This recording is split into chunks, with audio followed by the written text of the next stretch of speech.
but in the way we feel about each other. And today, you can see every leading indicator of premature.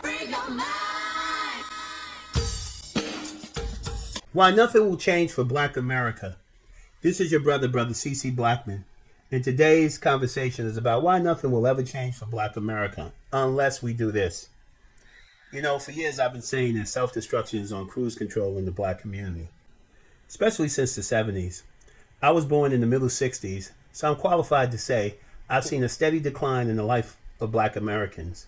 Not just the life of Black Americans as it relates to economics and jobs and stuff like that, but in the way we feel about each other. And today, you can see every leading indicator of premature death. We seem to be the stars. Let's take a look at it. High blood pressure, heart disease, abortion, drug addiction, alcohol addiction, black on black violence, you name it. Everywhere you look, Black people seem to be dying. But surprisingly, we seem to be very comfortable with this idea of premature death. We seem to be very, very comfortable going into that dark good night as a race in this country. If you look at the way we are reproducing in this country, it's clear that 50 years from now, we will not represent 13 or 14% of the U.S. population. We're simply not getting along well enough, Black men and Black women, to even call ourselves a people that's even at the replacement level. And while that's happening for the rest of the country, the implications for us are actually more devastating because we don't have the wealth and resources that other groups have. When I was a kid, 80% of the Black families were intact with father and mother present. Today, we're somewhere in the 20s. Our young people don't even see good examples of Black love. We have whole generations of kids where many of them just are homosexualizing themselves. And you look at it and you realize that this is not really a choice. This is a direction given to us by people who really want to see the total destruction of the Black race in America. And unfortunately, they've made us very comfortable with all this death. They've made us comfortable with all this death. The Black community has been flooded with drugs. They attacked us with the AIDS. When I was a kid, it was all about heroin. Then we saw the crack come in. Then we saw the angel dust come in. And now God knows what it is. We've lost all kinds of standards. We've become so criminally orientated within our own communities that we are scared to death of each other. There's been so much drug sales and so much acceptance of all kinds of criminality because people couldn't get a foothold in the economy, because we put our whole survival on white folks. We never maintained the parallel economies that we had prior to the civil rights movement. So what's going to happen? What's going to happen to Black America? Do we have a future? I think we do, but we better wake up quick. In order for us to wake up, we have to rediscover what it was that made us a people before. And that was caring about each other, loving each other, having a sense of respect for each other.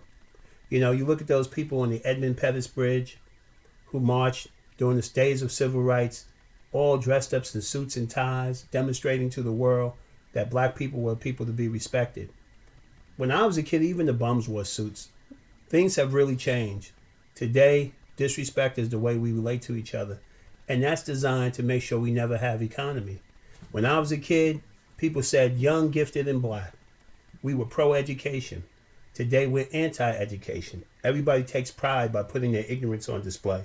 Nobody wants to put their intelligence on display because today, like Joe Biden said, you ain't Black if you're intelligent. This has got to stop. It's time for us to make a change. But you won't ever make that change until you can find that ember of pride, that ember of Black self-respect. If you can't get it from studying your history of all the great Black men and women who tried to advance the condition of Black people, then look into your own families. Look into the struggles of your mothers and your fathers and your grandfathers. Look at what they had to put up with. Look at how they had to sacrifice so that you could have a better condition today. And remember, it's not just a material thing. We have to learn to love and respect each other again.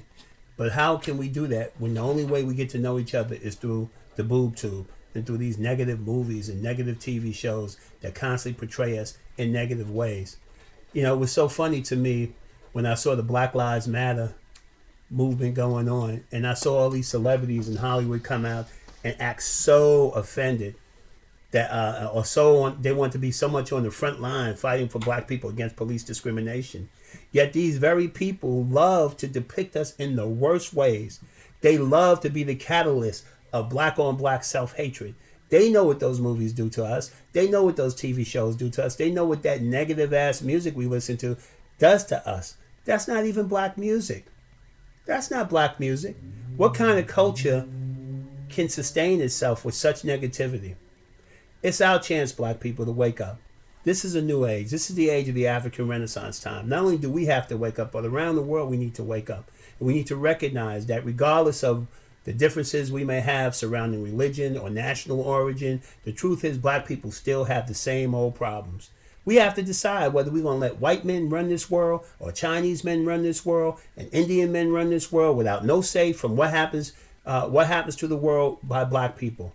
We got to shake off this old fantasy of black inferiority and start to let our natural genius demonstrate itself. The way we show the world that we're bringing is despite all the money, and I mean they have spent a fortune trying to induce us to hate ourselves and trying to make us give up our peoplehood. It's time for us to go in another direction. Start to educate yourself about who you really are in the world. Start studying the history of your people and their struggle, and then look and link that to the worldwide struggle of African people. It's time for us to make a change. This is your brother CC Blackman here at African Renaissance Time TV. Please like and subscribe, and thank you for listening.